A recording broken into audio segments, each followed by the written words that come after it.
You're watching Astrology Tonight TV, astrologytonighttv.com. The 12 Apostles of Astrology, Astrology in the Bible. With all this talk in the news about the Roman Catholic Pope, the Vatican, and predictions for the end of the Catholic Church, possibly foreseen by an Irish archbishop named Malachi, or as some prefer, as predicted by the legendary French seer and astrologer Nostradamus himself, we should remember that futuristic predictions and astrological symbolism have been a part of Judaism and later Roman Catholicism for thousands of years. The 12 signs of the zodiac are believed by many scholars to be represented in human history and mythology again and again. The 12 sons and grandsons of Jacob in the Bible, the 12 tribes of Israel, the 12 labors of Hercules, the 12 days of Christmas, the 12 months of the year, and most notably, the 12 most famous apostles or disciples of Jesus. In fact, one of the most popular ways of drawing up an astrological birth chart in Western astrology is by using the Placidus house system, a way of dividing up the sky in astrology that was developed and used by the Italian Catholic monk Placidus de Titus in the 17th century. Besides practicing astrology, the Roman Catholic monk Placidus de Titus was also a professor of mathematics and physics at the University of Pavia in Italy. Tradition has it that the 12 apostles each represent one of the 12 signs of the zodiac. The most common association of Jesus' 12 disciples and their astrological signs is as follows. Aries. Aries is the first sign of the zodiac, the sign of new birth and new beginnings. It is the first fire sign filled with power and creativity and will. The Apostle Peter, later to be called the rock on which the new religion and the new church would be built, was a fiery man with a quick temper, just like the fiery, easy-to-anger Mars-ruled sign of Aries in astrology. The Bible tells us that it was Peter who, in anger, attacked a servant of the Jewish high priest Caiaphas with a sword. Knives and swords are the weapons of Aries, and cut off the man's ear when they came to arrest Jesus in the Garden of Gethsemane. Even though Jesus wanted them to be peaceful, the hot-headed, fire-sign Aries Peter became violent and angry anyway. Taurus. The apostle known as Simon the Zealot is said to represent the earthy, materialistic sign of Taurus. Taurus has a particularly strong attachment to money and things of the physical world, and it was Simon the Zealot who is said to have stubbornly resisted paying any tax money to their Roman overseers. Taurus is one of the fixed signs or more stubborn signs of the zodiac. Jesus had to overrule Simon the Zealot by directing him to hand over the money that bears the face of the Roman Caesar, saying, "Render unto Caesar what is Caesar's." Gemini. The apostle historically called James the Lesser was said to be an excellent speaker, preacher, and orator. Gemini is the first of the mental or air signs, and it rules human speech, talking, writing, and intellectual analysis. This apostle is famous for being slow to accept the idea, the mental air sign idea, that Jesus was their Messiah, whilst still being involved with Jesus and his mission. Gemini, the zodiac sign of the twins, is known for juggling more than one way of looking at things, and is the sign most often to be said of two minds about almost anything. For more information about your own birth chart and what might be coming up for you in your future, you can go to our website, astrologytonighttv.com, and arrange for a personal, professional astrology reading for yourself or a loved one, or you can order your own personalized astrological chart and predictive transits that can be emailed directly to you anywhere on the earth. I'm Thomas Lyons, and you're watching Astrology Tonight TV, astrologytonighttv.com, right here on YouTube.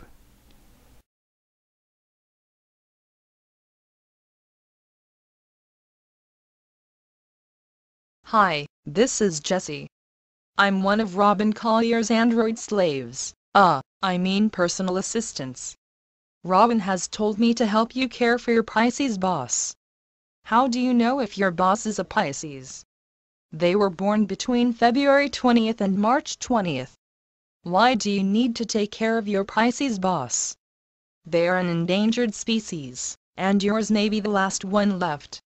She never asked for, or had the ambition to be boss, and she really wants to take a step down the ladder.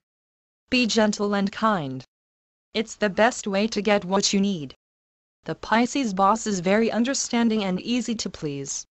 He's innately giving, and so, is generous with time off and even raises. Pisces' downfall is sympathy. They need to be needed more than the rest of us and are unable to resist a request for help. If you ask for help, he will. Here is what not to do: don't be confrontational, or she will simply disappear. Don't make waves, or she will just swim away. Don't hold her accountable, because she's not. Here are some positive things to do: act helpless, Pisces will rescue you. It helps her feel needed. Have, or pretend to have, a non-judgmental attitude. Pisces avoids those who make moral judgments. Act a little indecisive, Pisces appreciates flexibility, after all, he is. Take note that communicating with Pisces can be difficult, as they don't communicate the normal way. First, they will never answer the phone, so expect to leave a message. They may pick up the phone if they see caller ID and actually want to talk to you. When you talk with them, they may interpret your message in strange ways. If it's important, figure out a way to ask them what they heard. Their hidden vices may be writing poetry or music, or adopting too many strays. If you are a Scorpio, the fastest way to that raise is to take her job, but try to leave her a way to be of service. She will be grateful in the long run. If you want personal help dealing with your boss, call Robin at 888-417-6246.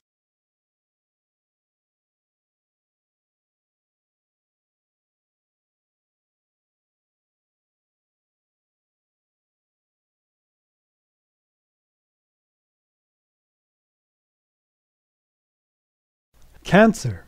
Cancer is the first of the deeply emotional water signs, and the Apostle Andrew is said to have been a fisherman, one who makes his living on the water, who, when he first comes upon Jesus, runs to his family member — Cancer is the sign of the home, mother, and the family — to tell him that they may have found the Messiah.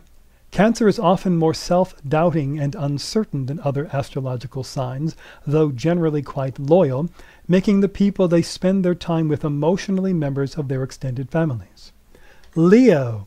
The determined fire sign of Leo is ruled by the bright, shining sun, and confidence, a sunny disposition, and a strong sense of self are characteristic of the Leo energy. The apostle, known historically as John the Beloved, is said to be the Leo of the disciples of Jesus. Leos have a strong need to be noticed and admired, and it is actually John himself who declared in his New Testament writings that he was the apostle that Jesus loved above all the others.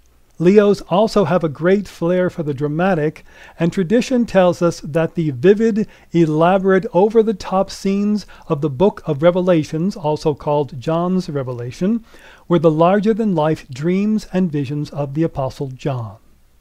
Virgo. Virgos are the grounded, practical, and calculating earth sign of astrology. Virgos like to check their facts and figures and make sure everything adds up before they make a call or a judgment. The Apostle Philip is believed to have been the Virgo of the apostles, one of the dedicated servants of the cause. Virgo is the sign of hard work and service to others, and is the one who compared the signs of the coming Messiah from Hebrew scripture and analyzed in Virgo-style detail before drawing the conclusion that Jesus was who he claimed to be. It's your birthday, and you're still stupid. You're just another day closer to the grave. Death at your door, breathing's a chore, Maylocks is love.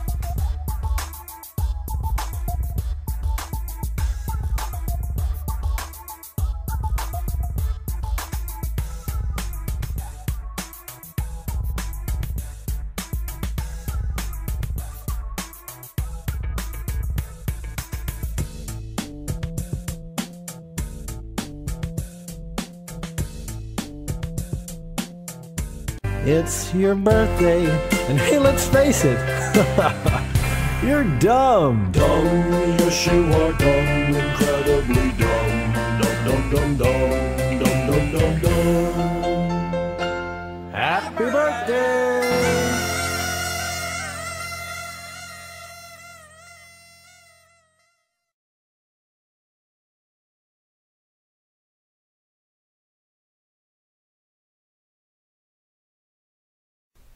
Libra. The apostle known as Bartholomew and also as Nathaniel is the Libra of the zodiac. The Venus-ruled air sign of Libra is known for their desire for balance. The balance scales are the traditional symbol of Libra, and harmony with others. Libra is ruled by Venus, the goddess of love and harmony. In the King James Version of the Bible, the book of John declares that, quote, Jesus saw Nathanael coming to him and saith of him, behold, an Israelite indeed, in whom is no guile. Like those who excel in the sign of Libra, Nathaniel Bartholomew was the tactful, persuasive, and diplomatic evangelist of the group. Scorpio. The Apostle Thomas is said to have been the representative of the dark, emotional, distrustful sign of Scorpio. Scorpio is a willful, fixed, or stubborn astrological sign. The Apostle Thomas is famously called the Doubting Thomas, when, as the Bible story tells us, he wouldn't believe that Jesus had returned to them, even as Jesus appeared to stand before him, until he placed the fingers of his hand into Jesus' side. Scorpio, by the way, rules surgery, the art of cutting into the flesh of others and placing your fingers and hands inside their bodies. Sagittarius. The Apostle James takes the role of the astrological sign of Sagittarius among Jesus' inner circle. Along with Peter as the fire sign Aries and John the fire sign Leo, James plays the part of the fire sign Sagittarius, the three fiery leaders of the early church. Sagittarius is a masculine sign that is famous for saying whatever they believe without reservation or caring what others think, and who believe religiously in their freedom to say and be who they are. History tells us that James was the first to die as a martyr in the early church, dying for his beliefs and for openly speaking his mind during the rule of King Herod Agrippa.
Capricorn. The Apostle Matthew was the tax collector for the Roman government, the only one of the 12 apostles whose career had him working for the Romans, who were the dominant ruling establishment of the day.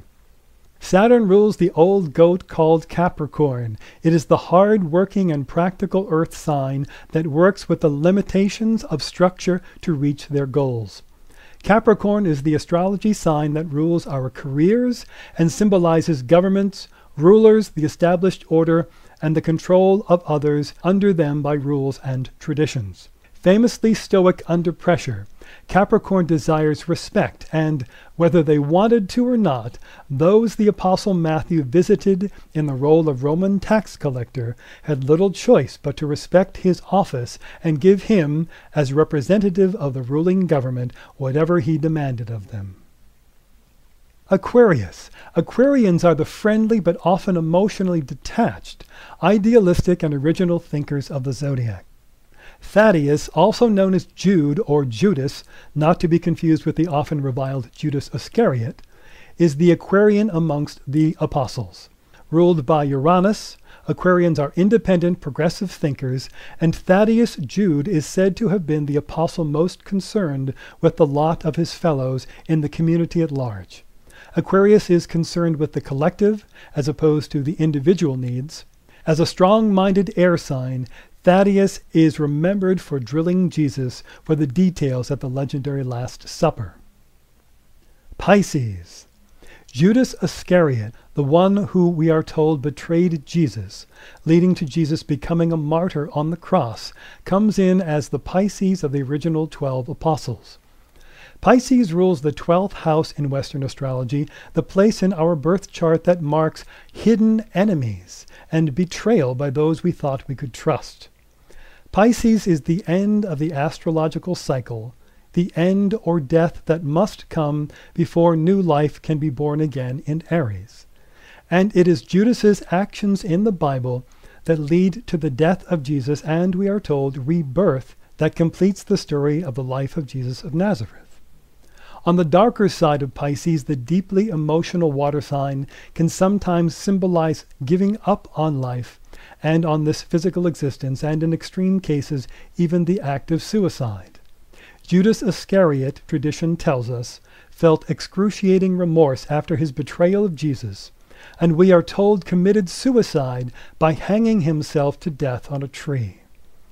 The higher side of Pisces represents going to a higher physical plane, where one leaves the pain and suffering of the physical reality behind and, as a soul, dives back into the pool of everlasting life, which is what the Christ story tells us happened to Jesus and those apostles whose death came after his. The Bible is dotted with astrological references, including those of the 3 kings, or 3 wise men, said to have been astrologers from the East, who followed the signs in the heavens in order to discover the newborn Jesus, who tradition says gave birth to the great age of Pisces, now finally ended and giving way to the age of Aquarius for mankind. In upcoming shows, we'll take a closer look at the Roman Catholic Church today and the implications of the use of astrology by those at the highest levels of the Vatican. This is your host, Thomas Lyons, astrologer for Astrology Tonight TV. For more information about your own birth chart and what might be coming up for you in your future, you can go to our website, astrologytonighttv.com.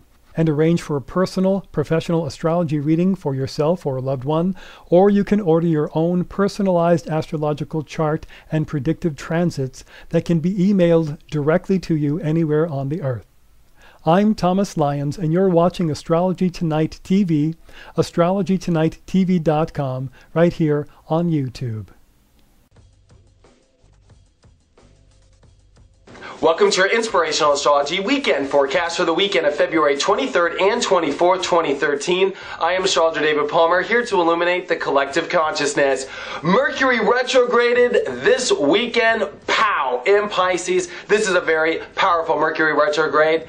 In my astrological view, this is about the direction in our life, of where Spirit is pulling us. Most importantly, understanding the blocks that are getting in between our highest vibrations, but most importantly, the high vibrations are necessary for us to get what it is we truly desire and passionately, emotionally want in our life. That's because this Mercury retrograde made a perfect trine over to the North Node in Scorpio, at the same time making a slight conjunction to Mars in Pisces, which is the direction of our lives, having to flow with spirit, really intuitively having to follow all the signs to know where we're going. This is so powerful because this retrograde will go deep into soul. We are taking a submarine deep dive down into our soul to dig up all of the unconscious realms. These are the plankton in our lives. You know, a lot like plankton, you know, they're there, but can you believe huge whales eat all that? That's what they eat, plankton? It's like the parts of ourselves that we don't see that are there, that actually are heavy enough to feed a whale. I don't know where I get this shit. But that is really what we are coming into a clarity with. This isn't where the microscope really works. It only works in really going with the flow, seeing the invisible, following the signs, following our dreams. And with Mercury retrograde, with all these planets in Pisces, this is the clearest indicator from the universe that right now in your life, there is invisible, deep sensitivities, deep emotional wounds, deep emotional desires and passions that we need to realign and we need to go with in order to get what it is we want in our life. And this weekend taps into our heart energy to make sure that we understand emotionally what it is we love. We understand the love for ourselves. We also have to get back into that self-love energy. You know, there hasn't been a lot of that around. We've been very lost. We've had to go through a lot of Aquarius energy.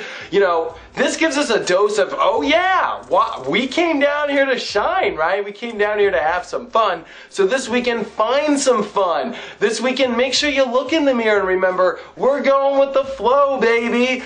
It's time to do your hair. It's time to make sure that you love yourself. It's time to make sure you love spirit. It's also time to make sure that your emotions about your own love, about the love of your life, help you understand what is also getting in between you getting what you love. There are deep desires that you want. There are deep things that you love. And this is where we come into a great way to understand what it is we love, what it is we truly are passionate for, and why don't we have this? It's not about getting frustrated why we don't have it. It's about emotionally being charged in our love to know that we're going to overcome any of the obstacles in our life to get what it is that we love, to get what is our highest vibration. You know, this comes down to whether you're holy or not. I mean, this comes down to like the holiest of the holiest really will get all of their dreams to come true and their passions and their love. I thought it was so funny that it was Margarita Day on Friday, okay, with all this crazy Pisces energy, and I just saw everybody just like, yeah, all right, yeah, and you know, there's nothing wrong with escaping, but this is where we're also finding out, where are you just always escaping? Why are you escaping? Is it to have fun? That's a very good, like, Leo energy, like, yeah, to have fun. But this is going to be the process in the next 3 weeks of, is your drinking causing a problem in your life, actually? It's finding out how do you vibrate the highest? How do you make yourself connect with the universe on the deepest level? Now, Sunday, very powerful day because the moon still in Leo is going to oppose Venus in Aquarius, and this is also getting ready for a full moon, which is coming on Monday, and as Venus is going to step into Pisces, we're getting at this last moment for the moon and Venus to oppose in Leo and Aquarius to make sure that we send our emotions of our heart up to that Venus and Aquarius. Venus and Aquarius wanting to try new things, really connect to all the people in the world, really find our groups as well, and make sure that our values are in a new place. But this makes sure that we get that dose of emotion of like, remember that we love this, bro. That's that energy, like telling your own spiritual self this weekend, like, gosh, you know, I have tried all these new things, but it's that last dose this weekend of like, right before we step into Venus moving into Pisces, where things are really going to change. It's like, oh yeah, I do love this. I should be in that area, shouldn't I? Yeah, I should be valuing this. That's right. So this weekend gives a very clear indication of, you get this last moment here to make sure that you set in motion with the people in your life, all the different values in your life, all the new things that you're ready to go do, the future you're going to step into here with love, the future you're going to step into here with people. you make sure you give this last dose this weekend of, oh my God, that's right, and I do it because I love this. So tap into love. This is the weekend of love, baby. And if you're having problems accessing love, you will find it this weekend. You will find out the blocks that are getting in between your heart. You will find out if you're drinking too much and if that's where you access your heart. If you can only have fun by being drunk, guess what? There's a huge problem. And that's what this will unveil this weekend. If you feel that you have to be in love, and this might even tap into some weird partnership stuff because it is Venus in Aquarius, this teaches you where love does not come only from people or partnerships. It comes everywhere, infinitely. And you need to teach this last lesson. The moon teaches this last lesson to Venus, like, hey, mofo, like, it's great to just, like, connect to the world and, you know, have all this great electricity and be parts of groups, but you need to remember that there is love, and love is infinite, and that you need to connect your love to the world. You need to connect your love to your value of your own self, and always feel that love within. So I hope you enjoy this Mercury retrograde, because we're about to go really crazy. Monday's going to be very powerful. I can't wait for you guys, you know, to really dip into Monday with me, because we are going on a magical, really wild submarine ride this week. And this weekend, I hope you find all the love in the world. And if you have any questions, hit me up, david-palmer.com. If you want to get a one-on-one reading with me, I got 15, 30, 60, 90-minute readings, and I have my astro coaching all at david-palmer.com. And I'll see you guys on Monday for the big full moon and a lot more Mercury retrograde.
Shamanic astrology does not have to correspond exactly to other forms of astrology, especially to science.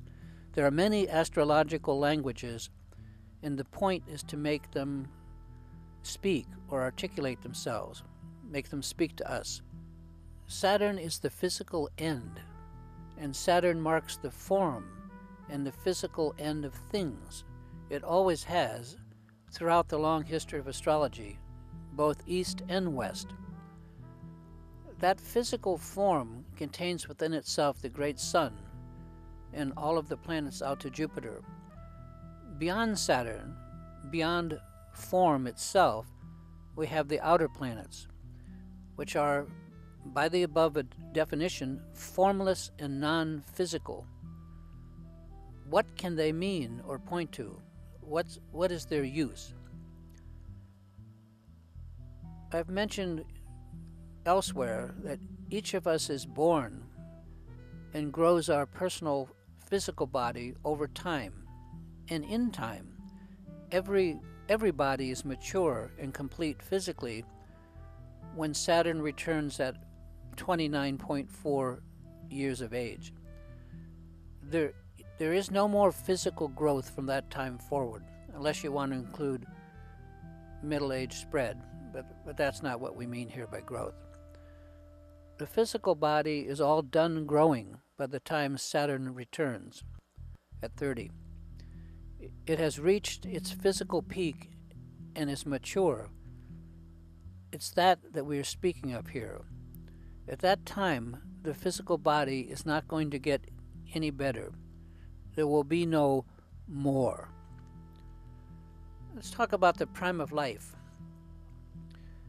Beyond maturity, or what we call the prime of life, it's downhill for everybody, for every body. There's not like a higher peak of physical prowess to be obtained. It's kind of like the trajectory of a missile. Our body, if exercised and cared for, will reach a peak, maintain its form for a while, and then eventually begin to fall and to fail. We all know this is true, and it's true for everybody, human or otherwise.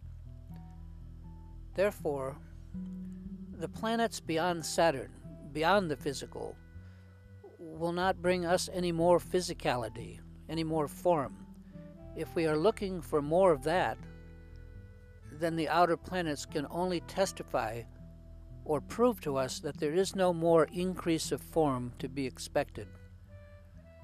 By the same definition, we can say that these outer planets can reveal this fact as a natural byproduct of getting to know them, by using them as an oracle. And in this regard, the outer planets are indeed very oracular.